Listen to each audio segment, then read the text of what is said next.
The 2016 Southwest Florida Delta Delta Luncheon was held at the club at Pelican Bay in Naples. Making arrangements for us to use the club was Tom Dyke, a 1956 graduate of the Kappa Kappa chapter at the University of Illinois. Tom Trotter, class of 1981 and an Order of Constantine Sig, flew his plane to Naples from the east coast of Florida. And our most senior brother in attendance was Fred Jones, class of 1942. Bob Elsperman, class of 1958 and a significant Sig, was there with his sweetheart Darcy. Our speaker at the luncheon was Joe Bob McCabe, class of 1960, here with his sweetheart Anita. And here are some of the other brothers and sweethearts who were in attendance.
Our luncheon speaker was Joe McCabe, class of 1960.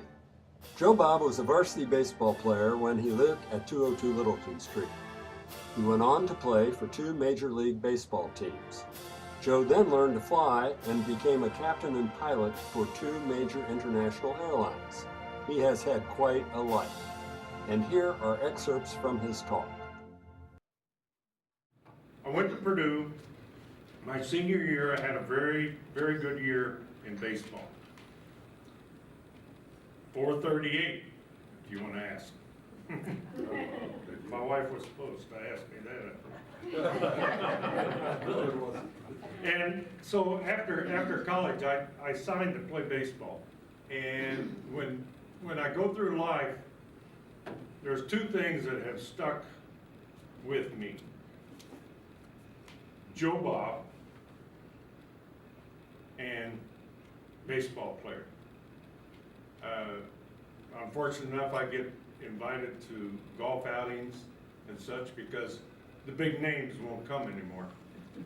And they have kind of scraping the bottom of the barrel, you know.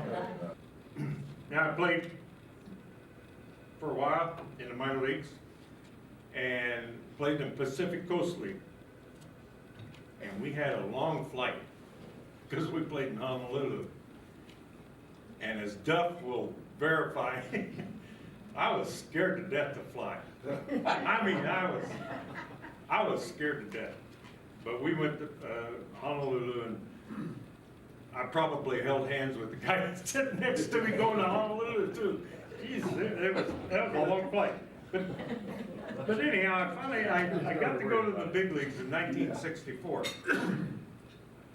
We opened, in 1964, we go to Boston.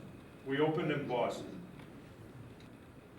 And, you know, I'm pretty hot stuff. I'm in the big leagues. We come down to the hotel, and we're dressed nice, going to the ballpark, and this kid comes up. Boy, the humility. The kid has a baseball and he asked me to sign it. So I signed it. He says, "Oh, you coach?"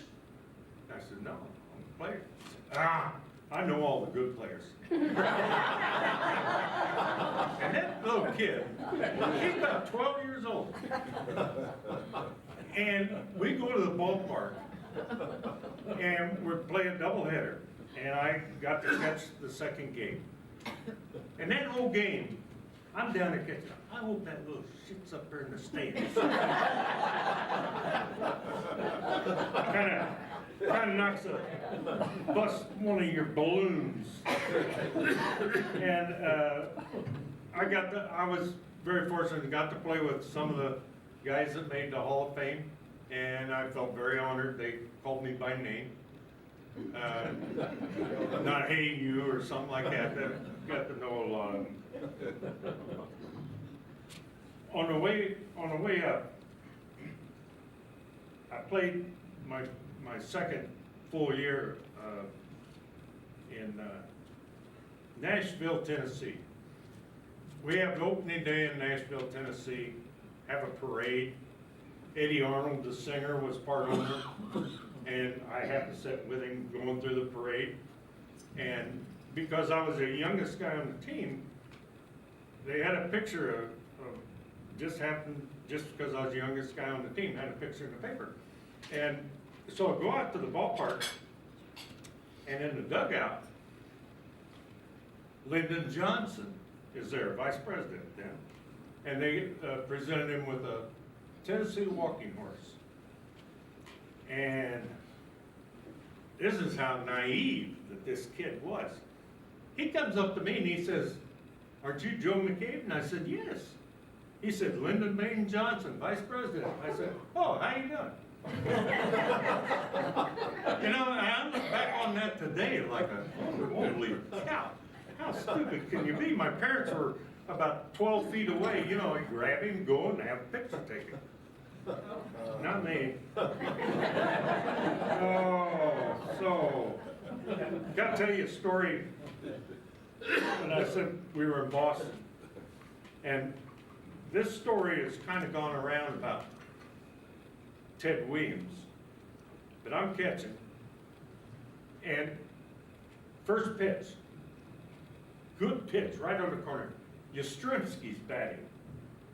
And Ted Williams had made a statement that Yastrzemski got the best eye in baseball. And so he doesn't swing. Good pitch. Ball one. I said, "Wow, that's a good pitch." Throw it back. Second pitch. Right on the inside corner. Good pitch. Ball two. And I started barking. I didn't turn around, but I start chewing on the umpire a little bit. Of course, I'm a rookie. And he says, "Joe, Mr. Yastrzemski will let us know when it's a strike." Now, here you are.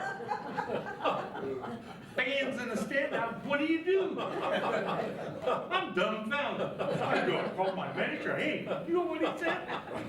But anyhow, that happened to me. Now, as I told you, I was afraid to fly.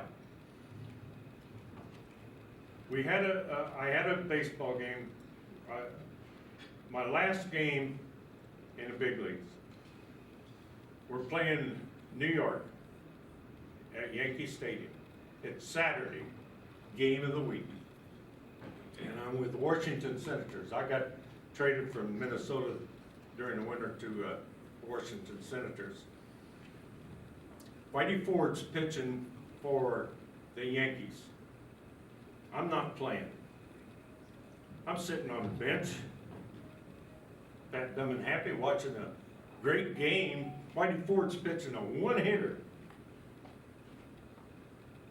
8th inning.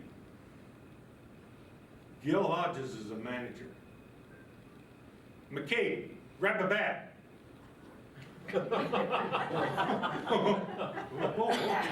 So I grab a bat. I go up to bat against Whitey Ford. I got very lucky. I did drill one. And it got a hit.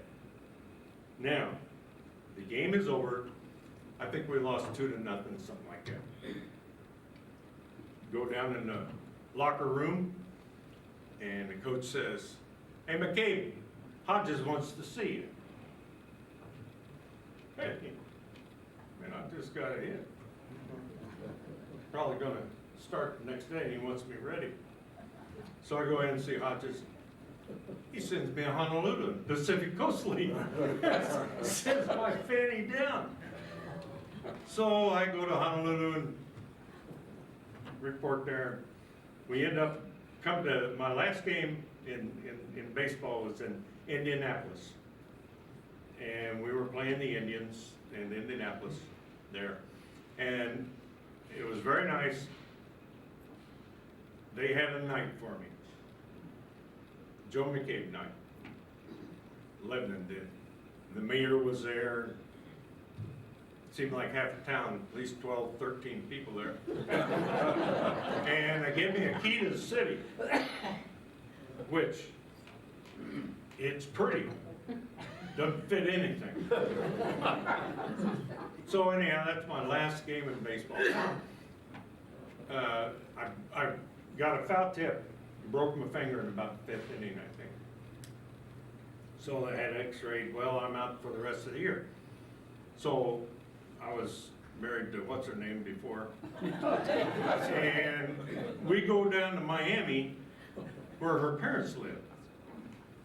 I'm walking around there and there's a school, flying school there, Tamiami. Hey, I'm going to learn to fly, get over my fear. So I sign up and I start taking flying lessons and going to school.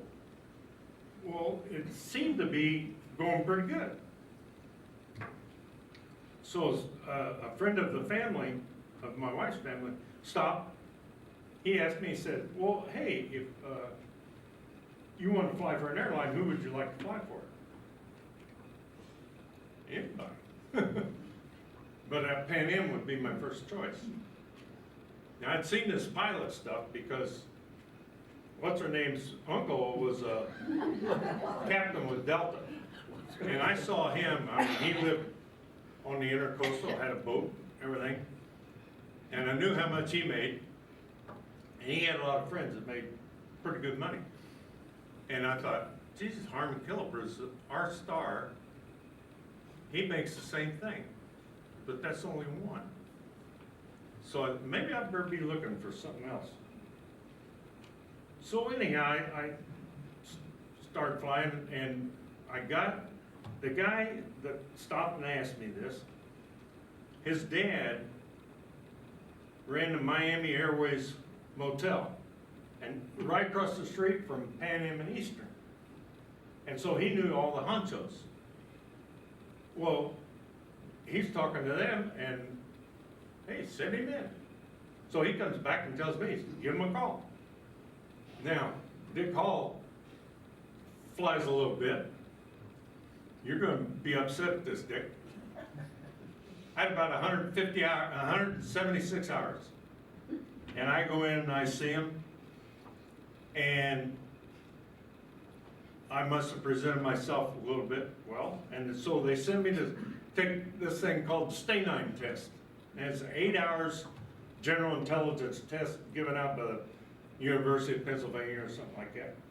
And I happened to do well on it, to the surprise of a lot of you guys that knew me in school. But I did well on it. And so I called them and they said, come back in, we want to talk to you.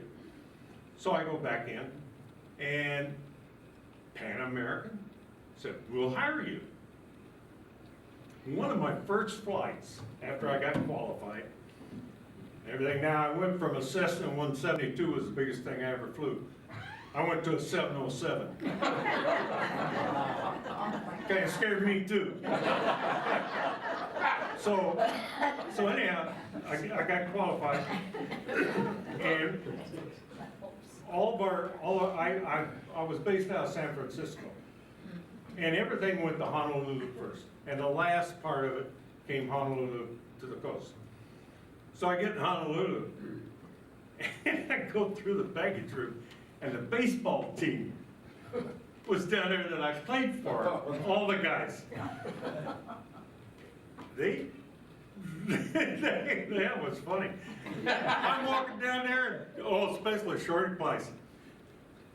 You weren't flying that airplane. No. They wouldn't have gotten on. But anyhow, that's where I was.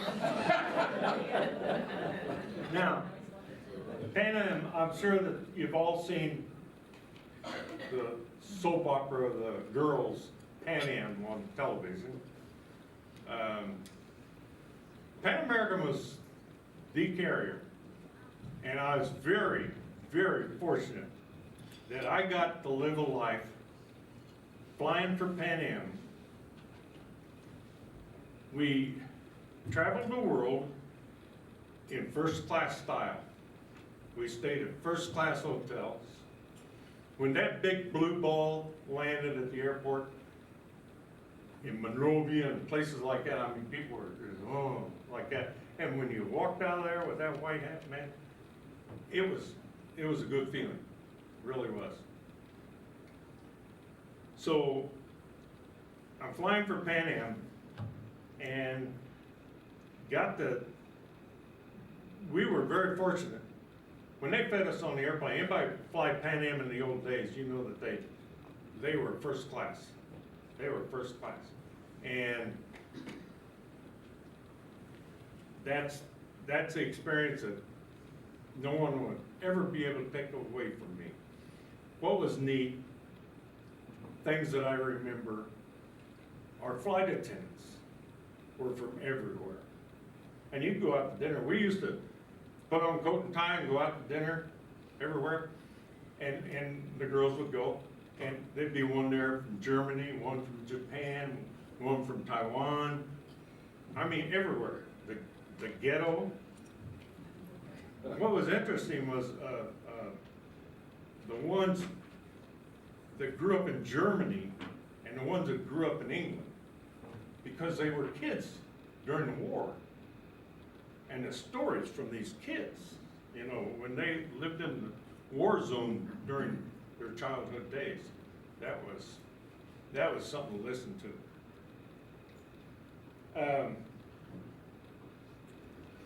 I gotta tell you about a couple of things. The people on airplanes, going from country to country, no matter what you did, you'd go on an airplane. Well, we had them in the back. One night we're going from Miami, flying to Buenos Aires, letting people off, and then going to Montevideo, which is just across the bay there. Now, we land in Buenos Aires, and we're flying across, and it's bad weather. And Montevideo had bad facilities. You couldn't go down very low.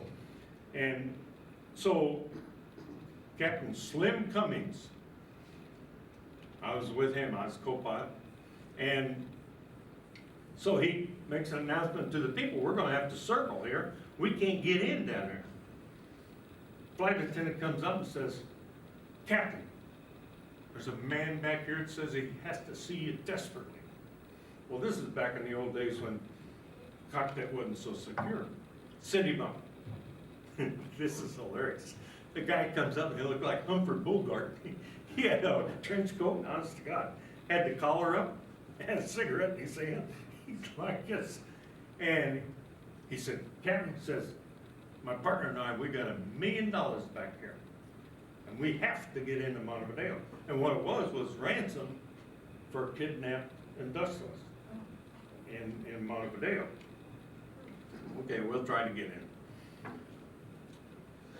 There was another one, about 5 minutes later, comes up, the guy, flight attendant comes up and says the same thing. No, we talked to him. No, this is another one. And we've got 30 people on board. Now we're talking about 10% of our load.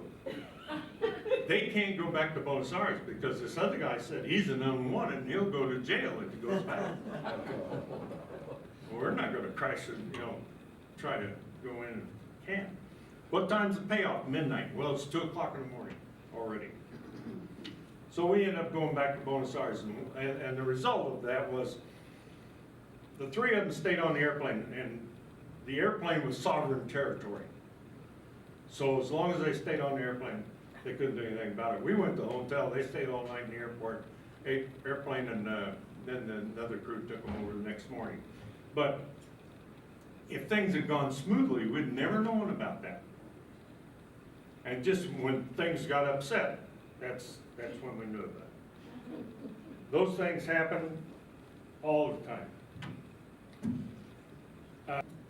One of the honors in my life. We're sitting in Chicago, and I'm with United at the time. Pan American sold their Pacific division to United in 1987. I was in a position to say yay or nay, and I went with it. We're sitting in Chicago, and I had, anyway, Ernie Banks comes in the cockpit. Says, I know you.